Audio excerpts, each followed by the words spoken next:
Bienvenue pour cette soirée qui se déroule dans le cadre d'un festival qui a déjà démarré en préouverture hier soir, qui est le Ciné-Festival, mais qui est surtout une soirée d'ouverture pour une manifestation qui va se dérouler jusqu'à la fin du week-end, avec beaucoup de débats, de spectacles, donc des arts de la scène, et pour ouvrir cette manifestation, un film dont nous allons vous parler dans quelques instants.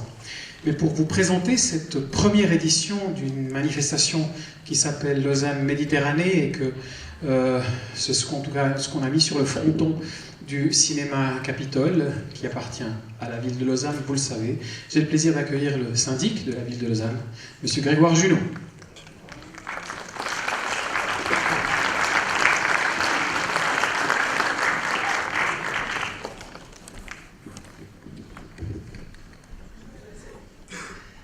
Bonsoir à toutes et tous, mesdames et messieurs, bienvenue ici ce soir.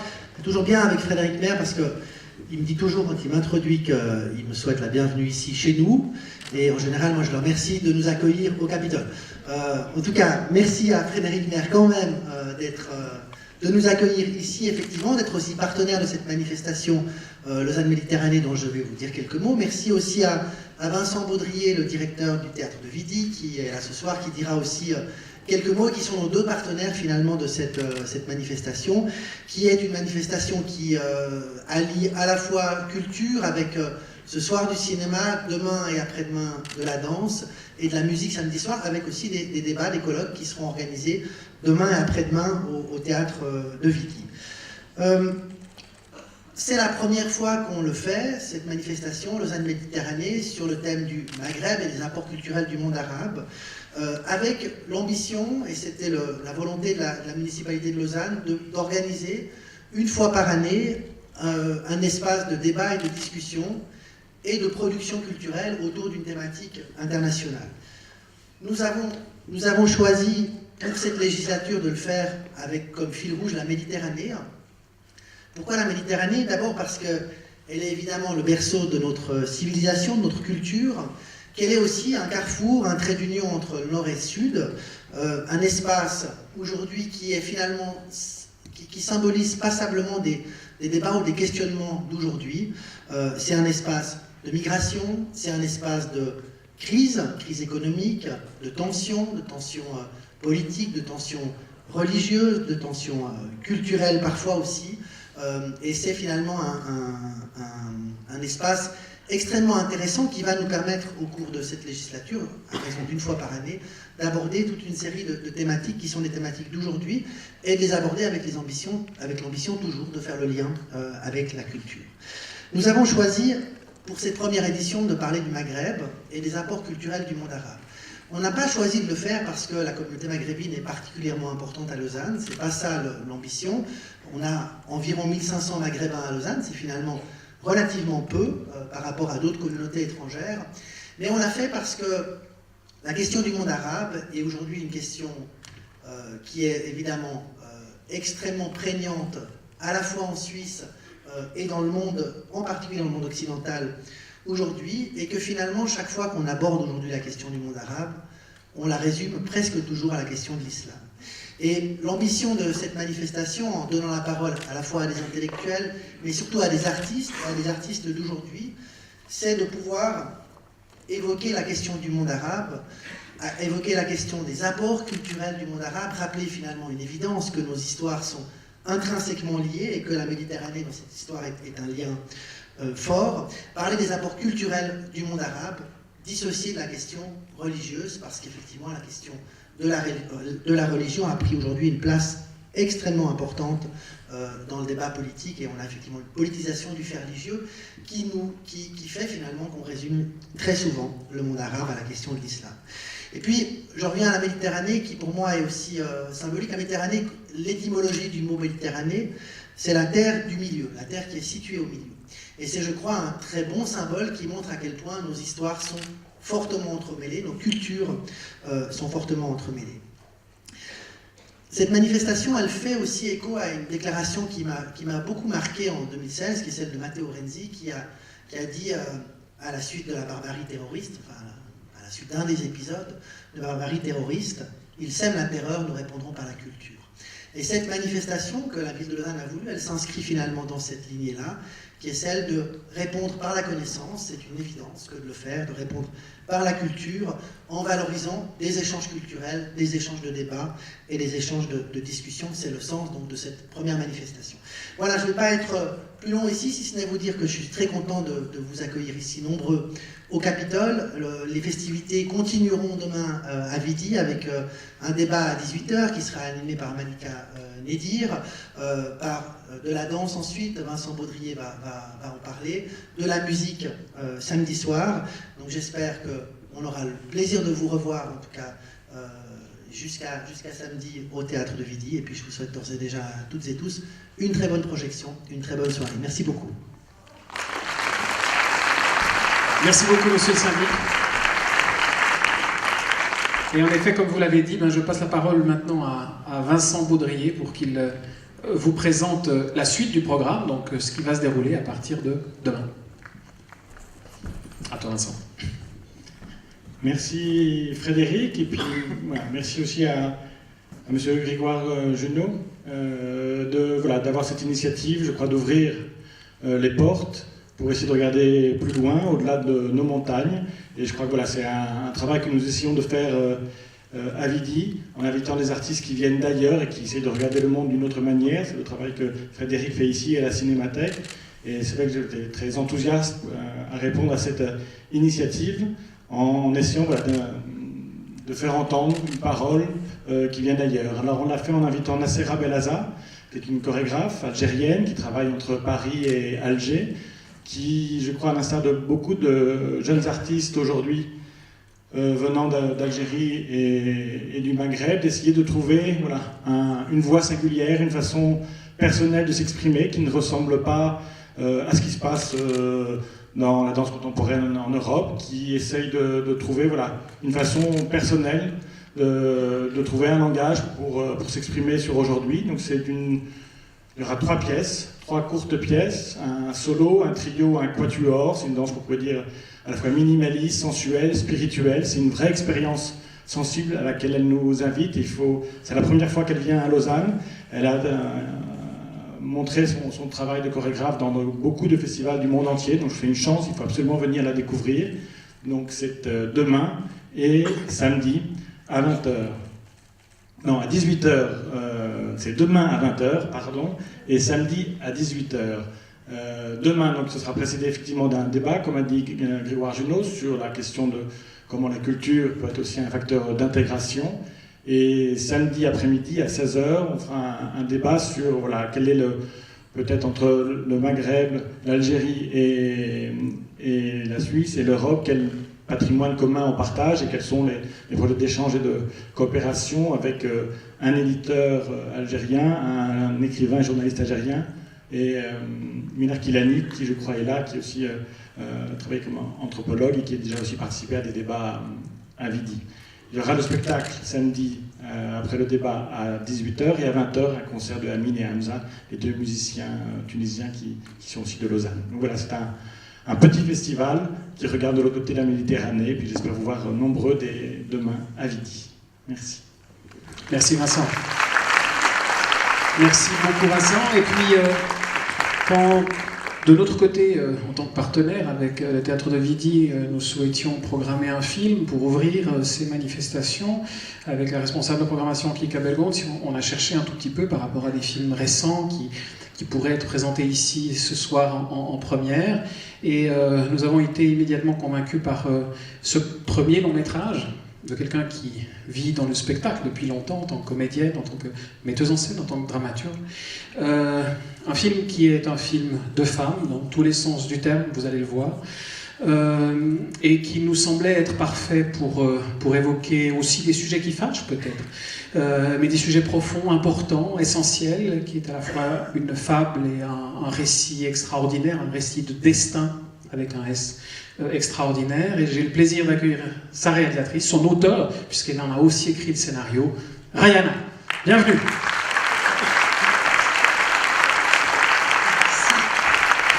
Merci. Bonsoir. En général, je ne sais pas parler avant le film parce que je ne suis pas une bonne oratrice. D'ailleurs, je fais souvent des conneries ou je rigole et donc mais je remercie la Cinémathèque. Lausanne, c'est la première fois que je viens en Suisse. Pour nous, en Algérie, la Suisse, oulala, c'était loin, c'était inaccessible. Et c'est la première fois et j'en suis très heureuse. Et en plus, à la Cinémathèque, qui m'a nourrie. Un des rares lieux aujourd'hui où on peut aller voir, où les femmes peuvent aller voir des films, c'est à la Cinémathèque, parce que les salles, malheureusement, notre infrastructure est très mauvaise. Je ne sais pas parler. Donc je vous parlerai tout à l'heure. Merci, bonne projection. Et après le film, on discutera autant que vous voulez, si bien sûr vous restez. Merci beaucoup. On se retrouve tout à l'heure, ici même. Merci Rayana, à tout de suite. Et bonne projection. Après, je vais peut-être commencer pour détendre l'atmosphère, plus ou moins. Commencer par une question toute simple, qui est l'origine du film. C'est-à-dire d'où il vient, parce que tu ne l'as pas dit au début, le public ne le sait probablement pas, mais de savoir un petit peu comment enfin le film est né et comment tu en es venu à faire ton premier long métrage.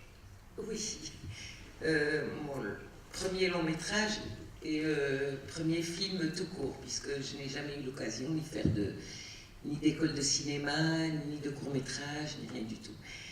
Donc en fait j'étais arrivée, j'ai quitté l'Algérie après ce qu'on appelle les années noires en 2000,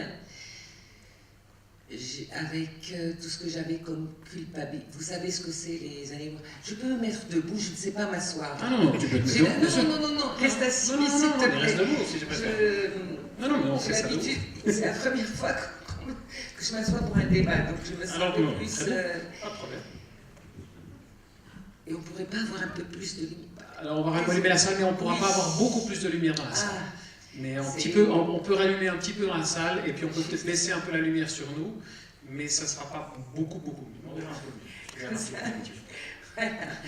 Et en fait, donc, je suis arrivée en France, j'étais pleine, mon ventre était plein, mes tripes, j'avais quitté l'Algérie, j'avais encore ma famille, jusqu'à aujourd'hui, toute ma famille vivait en Algérie. Il y avait encore l'Algérie sous les bombes, sous le terrorisme, hein, puisque on sait que le premier printemps arabe, c'était en Algérie. Aujourd'hui, après, on a entendu parler l'Égypte, la Tunisie, mais l'Algérie, c'était le tout début. Et donc, j'avais une certaine culpabilité, mais j'avais aussi une colère, énorme colère contre mon peuple, ce qui n'est pas normal. Et c'est sorti tout seul. Je suis donc comédienne et metteur en scène de théâtre, donc c'est sorti, la pièce est sortie.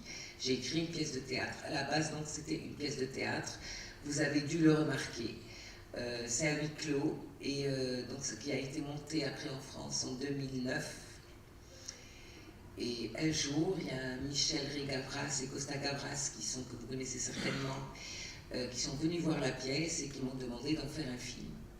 Et voilà, c'est le film que vous venez de voir ce soir. Pièce qui avait été écrite en français, enfin jouée en français, et dans la demande de Michel Régavras, il y avait cette volonté, il fallait le faire, le film, en arabe. En arabe algérien, tout à fait. La pièce, comme j'étais en France, il fallait la faire en français, donc je l'avais écrit en français à la base. Et puis on a beaucoup discuté avec Michel, et c'était pour nous une évidence de l'écrire en arabe, puisque le cinéma, c'est un autre rapport avec le public, c'est un autre rapport, avec le public, et du coup, bien sûr, pour l'authenticité du propos, il fallait le faire en arabe, et j'en suis très heureuse. Que ce soit, heureusement qu'on l'a fait en arabe, sinon ça aurait été faux. C'est comme si vous allez faire un film sur la Suisse, c'est une histoire qui se passe en Suisse, vous pouviez la faire en arabe, ou en anglais, ou en italien, on ne peut pas. En italien, on pourrait quand même. Il y a une partie italienne quand même. Oui, tout à fait. Mais alors venons-en justement, l'arabe, ça veut dire aussi des actrices arabes, des actrices qui vont jouer arabe, donc des actrices, on pourrait se dire au départ algériennes, et c'est aussi là où les choses commencent à devenir compliquées pour que le film se construise, au fond, pour qu'il ait cette vérité et cette sincérité telle qu'on a pu la voir à l'écran. Oui, tout à fait. Au début, donc on pensait même tourner en Algérie. Je ne sais pas si vous avez vu, vous avez lu à la fin, donc on a tourné ce film en Grèce. Alors qu'au début, on voulait absolument tourner le film en Algérie avec des actrices algériennes vivant en Algérie. Malheureusement, ça n'a pas été possible. Déjà, par rapport aux actrices, quand on a commencé à faire le casting, aucune, malheureusement, algérienne, d'Algérie, actrice, a accepté. Je les comprends. Parce qu'elles avaient peur après tout ce qu'elles pouvaient vivre après, tout ce elles auraient pu vivre après le film. On a vu avec le Much Love, hein, ce que les actrices, le film marocain, ce qu'elles ont vécu. Et c'était même pas elles, il y avait beaucoup qui aimaient le film, qui avaient aimé le scénario, mais qui disaient oui, mais après il y a le voisin, mes parents, elles ne pouvaient plus rester en Algérie. Et du coup, aucune actrice n'a accepté. Toutes ces femmes sont algériennes, sauf une qui est palestinienne, israélo-palestinienne, Liam Abbès. Donc le personnage Fatima, que vous connaissez certainement, enfin Liam Abbès, qui est une très très grande actrice.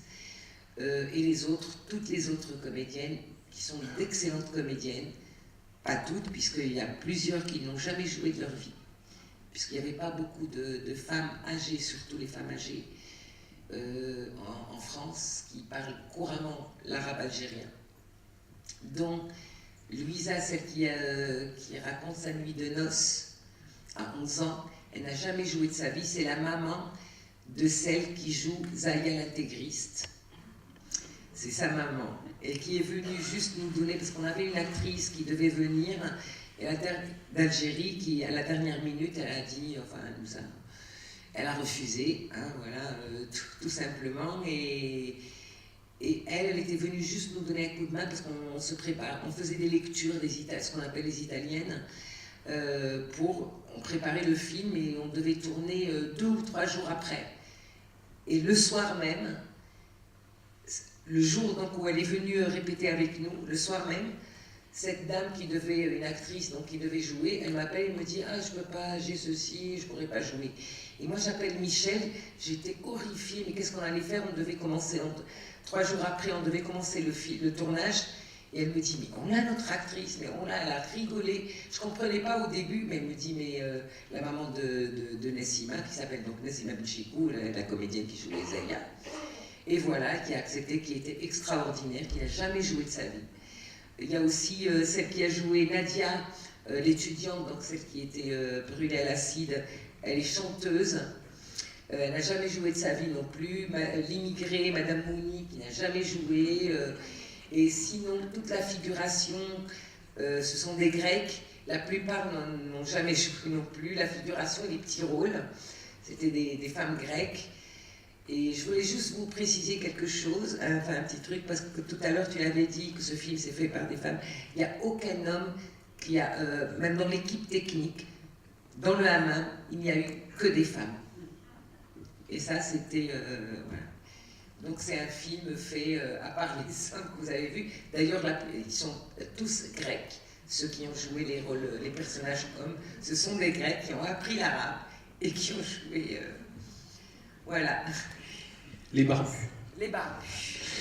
Comme tu les cites dans le film. Mais justement, ce rapport au corps, ce rapport à la nudité, cette approche qui est assez exceptionnelle pour un film quel qu'il soit, parce que c'est même rare dans le cinéma de façon internationale et pas seulement dans le cinéma arabe ou maghrébin de voir des femmes qui se dévoilent avec leur corps et avec une espèce de simplicité et de naturalité énorme. Comment tu l'as travaillé? Comment ça l'est venu? Parce qu'il y a une espèce de spontanéité dans la manière d'être de tous ces personnages, de tous ces différents destins, qui est assez impressionnante. Justement, dès que j'ai pensé film, parce que dans la pièce, je vais vous dire, il n'y a pas eu de nudité, voilà, elles étaient toutes en foutin, mais dans le film, il fallait absolument aller vers le réalisme, sinon ça aurait été faux. Mais je ne voulais surtout pas d'exotisme dans mon film, je ne voulais pas de voyeurisme, je ne voulais pas de mannequins, je voulais des femmes comme moi, avec ma cellulite, mes seins qui tombent, comme n'importe quelle femme qui est là, je ne voulais pas montrer la femme qu'on nous montre dans les publicités.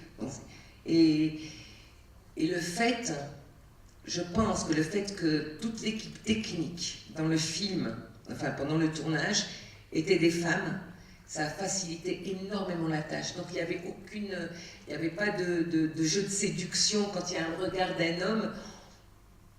Sans le faire exprès, on change, on est plus dans le jeu de séduction, on a des complexes. Et là, le fait qu'il n'y avait que des femmes, et ben ça, elles étaient extraordinaires, d'une simplicité.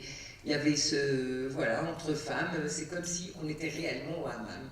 Et même les femmes grecques, il y avait quelques-unes, puisque le hammam, je vous avais dit que c'était en Grèce, à Thessalonique. Il y avait certaines femmes qui ont joué dans le film, dans les petits rôles, surtout les femmes âgées. Elles ont connu ce hammam et elles m'ont raconté que quand elles étaient gosses, parce que ce hammam, aujourd'hui, c'est devenu un musée, mais quand elles étaient gosses, elles partaient avec leur maman dans ce hammam et elles se rappelaient la gestuelle, comment elles faisaient. Et enfin, ça a été, pour moi, la révélation, ça a été extraordinaire. Juste pour que tout le monde soit au clair par rapport au film, tu as dit que tout a été tourné à Sanolique, au niveau du hammam, mais il y a quand même des images d'Alger au début et à la fin du film. Tout à fait. Qui elles ont été quand même tournées. La Casbah. La Casbah est quand même celle d'Alger. Oui. Mais ça a été un tournage très rapide. 2 jours. Et même la scène, les balcons, donc toute la scène du début, le début et la fin du film, puisque c'était les mêmes images qu'on a remis à la fin. Je vais vous raconter une petite anecdote, c'était trop marrant. Enfin, marrant et un peu tragique. On devait tourner le viol du début, le viol conjugal, qui est universel malheureusement, c'est pas qu'en Algérie, tout le monde le sait. On voulait le tourner là, par la fenêtre, comme vous l'avez vu dans le film. Le monsieur qui nous avait loué l'appartement où donc Fatima suspendait son linge, au début donc, et on lui a dit on aimerait bien avoir un lit, parce que c'était une chambre d'enfant, là où elle tournait. Et on lui a dit on aimerait bien avoir un lit conjugal, parce que on lui a pas raconté, non, évidemment. Et donc on lui a dit on aimerait bien qu'il y ait un lit conjugal avec un armoire, un miroir. Il a dit pourquoi un lit conjugal? On lui a dit non, mais parce que c'est un couple qui va se disputer. Il a dit pourquoi il se dispute? Il a dit oui, mais parce que lui, il a travaillé, il a perdu son argent, il est parti jouer. Et il nous fait ah, d'accord. Mais j'ai mon fils, il avait des enfants, il avait un fils de 6 ans. D'accord, mais il faut qu'il soit avec eux dans la chambre. Il a dit mais non, on va changer le scénario. Ah non, non, un homme et une femme toutes seules. Mais vraiment, ça s'est passé. Et du coup, on ne l'a pas tourné là-bas. On a dû le tourner à Paris en studio et on a fait rentrer. On a tourné donc le balcon avec le truc vert et après on a introduit l'image. C'était à ce point. D'ailleurs, ça a été malheureusement très difficile d'avoir l'autorisation de tournage à Alger. On a dû courir et merci Costa qui avait tourné donc en Algérie, qui est énormément aimé en Algérie. C'est grâce à son nom qu'on a pu quand même tourner ces 2 jours. Et il faut peut-être préciser, parce que c'est souvent quelqu'un dans le public qui demande quelle est la réaction du public du pays concerné, c'est-à-dire le film en Algérie. Oui, malheureusement le film est interdit en Algérie. Par contre, je peux vous assurer, tous les Algériens, en tous les cas que j'ai rencontrés, en France, puisque le film est sorti en France en avril, tous les Algériens, qui soient d'Algérie ou qui vivent en France, ont adoré le film. Et ils me disent c'est dommage, c'est dommage. Il y a quelques-uns qui me disent oui, je condamne trop les hommes, ça se passe pas comme ça. Mais ils sont vraiment minoritaires, même quelques femmes, mais vraiment minoritaires. Sinon, malheureusement, le film... on nous a refusé le visa d'exploitation.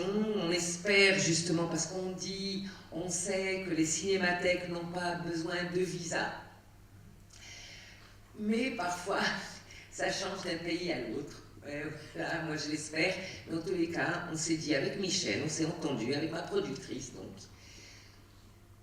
que dans quelques temps, je mettrai moi-même le film sur les réseaux sociaux, parce que j'aimerais que le peuple algérien le voie. Le voie. Je sais pas, parfois je fais je suis arabophone à la base, hein, donc si je fais des fautes d'orthographe, ou de trucs, ne vous inquiétez pas, je me corrige. Non, mais je suis très heureuse parce que c'est rare que le débat soit fait en français. J'ai toujours besoin en anglais, je vous dis pas mon anglais comment il est. Et comme je n'ai jamais eu l'occasion de faire un débat dans un pays arabe, malheureusement, très bien. Vous avez compris, ça c'est notre arabe. Français-arabe. L'habitude est ici, vous le savez, au Capitole, de dialoguer. Donc, à vous la parole, à vous les questions. Levez la main et un micro vous sera tendu parce qu'il faut qu'on vous entende dans la salle. Là, il y a une première question, madame. Le micro vous arrive, regardez, le micro est à côté de vous, voilà. Et je vous cède la parole. Vous m'entendez? Oui. Alors, merci beaucoup. Très beau film, bravo. Je ne sais pas comment je vais poser la question, mais moi, tout ce qui est hammam, tout ça, je viens aussi du Moyen-Orient. Mes origines sont de Syrie. Et l'Empire, je dirais, hammam me rappelle l'Empire ottoman, en fait. Tout ça, c'est l'héritage de l'Empire ottoman, on l'oublie. Et donc les turcs, tout ça.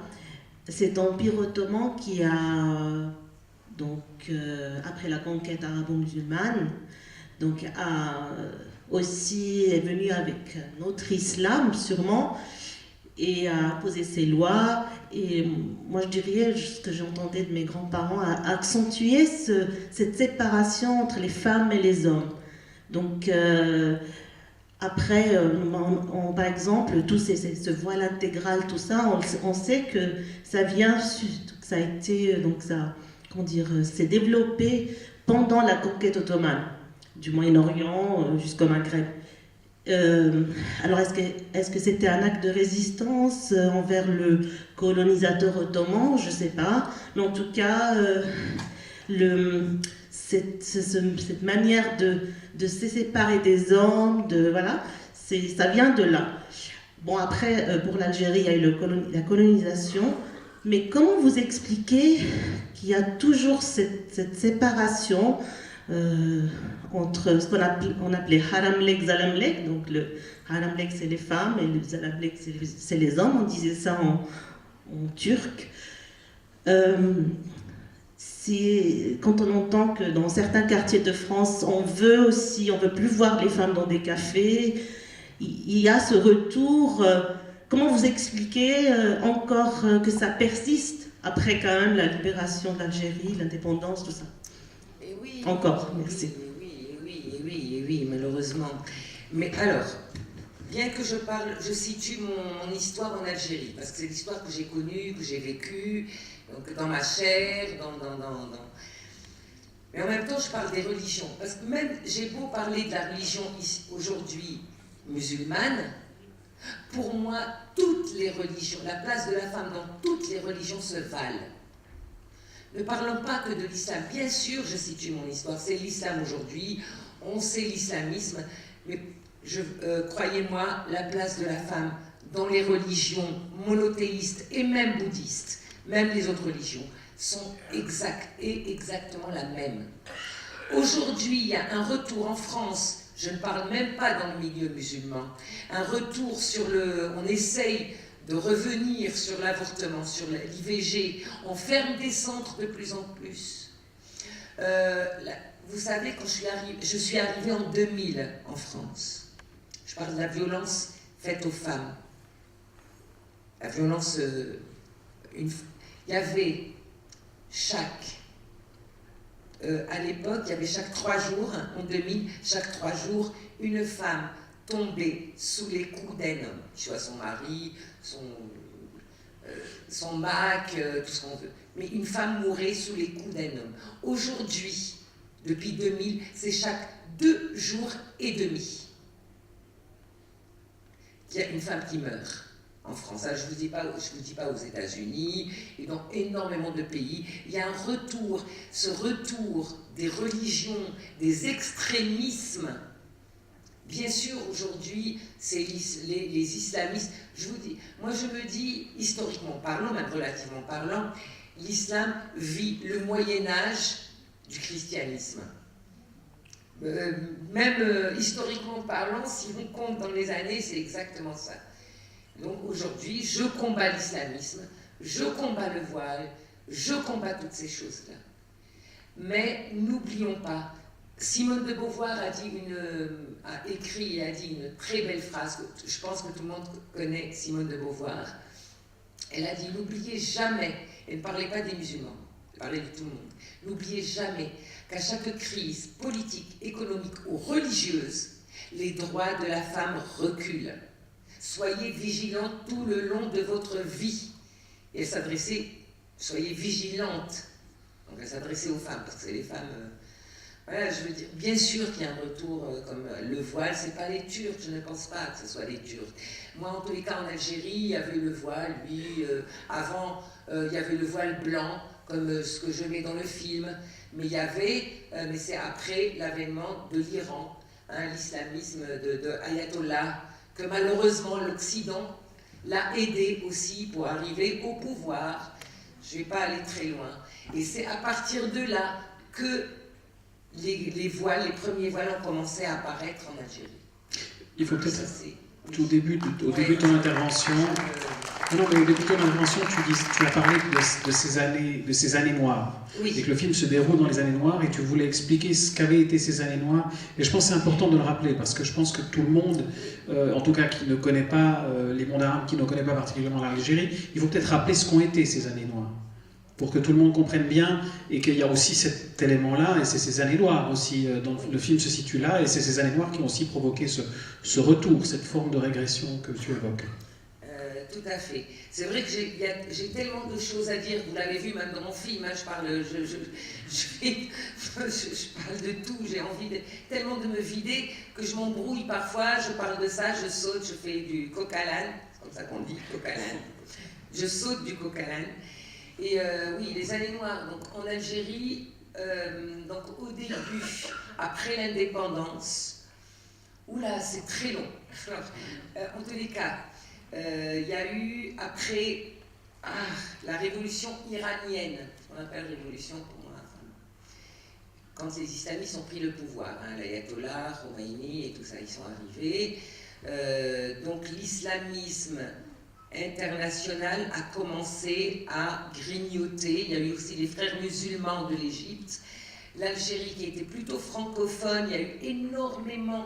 Et après, on devait l'arabiser. Donc on devait ramener des gens pour arabiser l'Algérie, pour qu'à l'école on parle arabe. Il y a eu beaucoup d'Égyptiens, énormément d'Égyptiens qui sont arrivés et qui faisaient partie des frères musulmans, qui était une tradition en Égypte, ils existaient depuis très longtemps. Et qui dans les écoles, hein, parce qu'ils étaient surtout dans les primaires, ils ont commencé à implanter cet islamisme facho, dans le crâne des enfants. Et ça a grignoté. Enfin, je ne saurais pas parler de toutes... donc, en fait, il y a eu des votes, après, on a eu les législatives. Ils ont gagné les législatives, les islamistes, parce qu'ils promettaient le paradis à tous les Algériens. Hein. Malheureusement, quand la France est sortie, donc après l'indépendance, il y avait seulement 10% d'Algériens qui savaient lire et écrire. Du coup, avec l'analphabétisme et tout ça, on vote pour, on se dit, ouais, Dieu, il n'y a pas mieux que Dieu, c'est Dieu qui va nous sauver. Donc on a suivi et ils ont réussi. Et... Non, mais j'ai vraiment pas envie de parler de ça parce que c'est une très longue histoire. Mais disons juste rappeler que oui. Cette période-là, c'était la période justement de la victoire du fils du Front islamique de salut, et donc il y avait cette espèce de régression qui est arrivée en plein dans l'Algérie, et c'est la période des attentats aussi qu'on voit au début du film, enfin qui a été une période véritablement noire de l'histoire d'Algérie.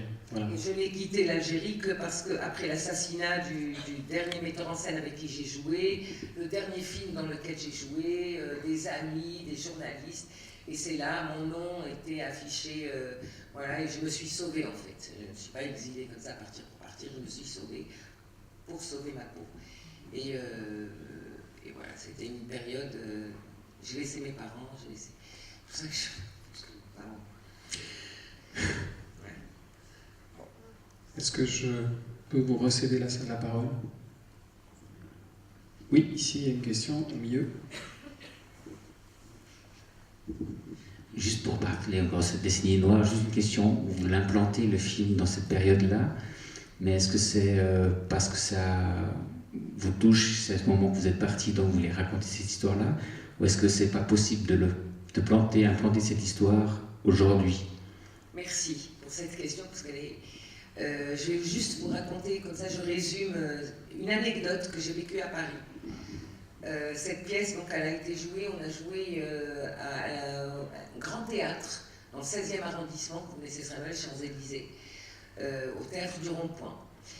À la fin de la reprise, c'était une lecture, c'était avant qu'on monte la pièce à la Maison des Métallos. Et on a fait une lecture avec mise en espace, hein, avec les actrices qui ont joué dans la pièce plus tard.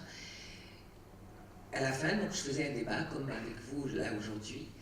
Et puis on entend, c'était bien sûr, la scène était en bois, et on entend tac, tac, tac. J'avais un micro.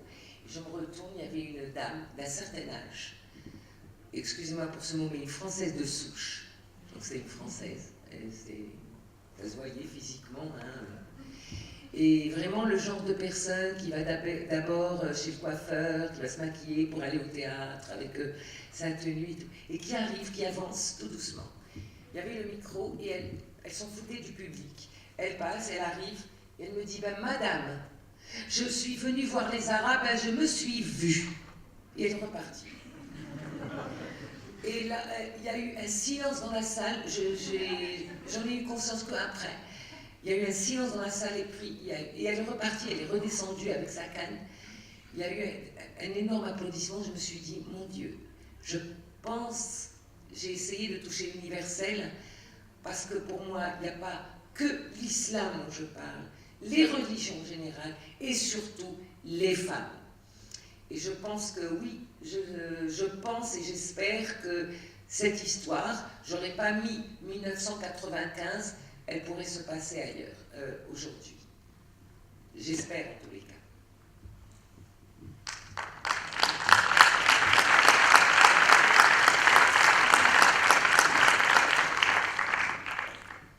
Est-ce qu'il y a encore une question? Là-haut, le micro arrive. Merci. Merci. Vous avez dit quelque chose que j'ai trouvé très beau, en fait, en arrivant, vous avez parlé de la cinémathèque, en fait. Vous avez dit, voilà, c'est la première fois que je viens aussi, en Suisse, puis en même temps, je viens à la cinémathèque, et vous faisiez allusion à une autre cinémathèque, si j'ai bien compris. Est-ce que vous pourriez dire quelques mots sur cette autre cinémathèque qui a l'air importante par rapport à votre parcours? Ah, mais j'aurais préféré que tu parles. Il était à Alger, à la cinémathèque d'Alger, là, il y a 2 ou 3 jours. Oui, alors je fais la parenthèse. Donc, en fait, on parlait des deux. Donc là, elle parlait bien de la cinémathèque qui exploite cette salle. J'ai bien compris. D'accord. Non, mais sinon, elle évoque la cinémathèque algérienne qui existe. Alors, mais après, tu précises, toi, hein, parce que j'en connais. Parce qu'on a participé, en effet, en tant que Cinémathèque Suisse, invité à un colloque à Alger, justement, autour de la volonté du ministre de la Culture de développer de véritables archives pour les collections extrêmement riches, mais laissées un peu à l'abandon, qui existent en Algérie, parce que justement, à partir du moment des accords d'Évian, de la fin de la guerre, en Algérie est née une des cinémathèques les plus dynamiques des pays du Maghreb, bon, je peux le dire comme ça. Historiquement, une de celles qui présentait énormément de films, qui invitait tous les grands cinéastes du monde et qui fait un peu ce que nous on fait modestement ici et qu'on fait peut-être en Europe depuis longtemps, mais qui ne se faisait pas à Alger. Et donc la cinémathèque algérienne, c'est un lieu de projection, de présentation d'œuvres du cinéma du monde entier, où tous les cinéastes du monde sont venus présenter leurs œuvres, et c'est pas seulement Alger, mais c'est plusieurs autres salles qui sont appelées aussi cinémathèques dans plusieurs villes d'Algérie. Béjaïa, d'où je viens, là, le théâtre où je travaillais, c'est là où je voyais tous les films, j'y étais tous les jours. Il y a à Constantine, dans les plus grandes villes à Alger, il y en a, je pense, 7 cinémathèques, si je ne me trompe pas, à Alger, dans les grandes villes. Et ça, c'est vraiment ce que je disais tout à l'heure, c'est les seules salles, les rares salles. Il y a quelques salles grand public où les femmes peuvent encore aller, et dans des lieux bien précis, un peu dans les lieux un peu résidentiels, voilà. Mais sinon, les femmes ne peuvent aller aujourd'hui que dans les cinémathèques où voilà, où elles peuvent aller voir les films. Et les grands films du monde entier jusqu'à aujourd'hui. J'espère qu'un jour mon film passera. Ouais, c'est ce qu'on évoquait, mais comme ces salles appartiennent quand même au ministère de la Culture, bah, on a un petit doute là. Plutôt. Peut-être la version online risque d'être probablement plus accessible pour l'essentiel des Algériens, on peut l'imaginer. Est-ce qu'il y a une dernière question? Non? Enfin, je ne vais pas vous forcer, sinon on dialogue après autour d'un verre encore du côté du bar, qui évidemment reste ouvert. Si ce n'est pas le cas, j'aimerais juste, avant qu'on termine cet entretien, juste rappeler que c'est une vraie première dans cette salle pour ce film, que j'espère qu'on pourra le voir ailleurs en Suisse dans les prochains mois, puisqu'il n'est pas pour l'instant prévu qu'il sorte, mais on va faire le nécessaire pour que ce film soit vu. Donc dites-le autour de vous quand le film sortira autour d'ici. Je rappelle que les événements continuent à partir de demain au Théâtre de Vidi. Et puis s'il vous plaît, un grand applaudissement, un grand remerciement à Rayana. Merci à toi.